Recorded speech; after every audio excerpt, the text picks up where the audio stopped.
এই মানুষটাকে চিনেন?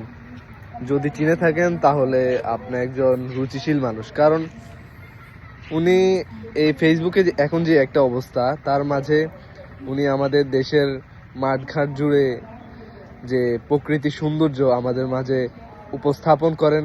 ওনার উপস্থাপনা দেখে আমি যতবার দেখি ততবারই মুগ্ধ হই।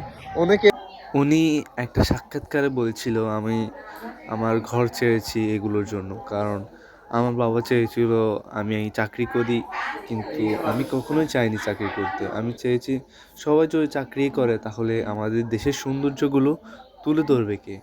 উনি তরুণ প্রজন্মের কথা চিন্তা করে আর চাকরি বাকরির কথা চিন্তা করে নাই। উনি আমাদের দেশের সৌন্দর্য এবং তরুণ প্রজন্মের জন্য কিছু করার চিন্তা ভাবনা করলেন। এই থেকে ওনার এই জন্য উনি এই সব ভিডিও তৈরি করে। কারা কারা ওনার ভিডিও দেখেন কমেন্ট করবেন।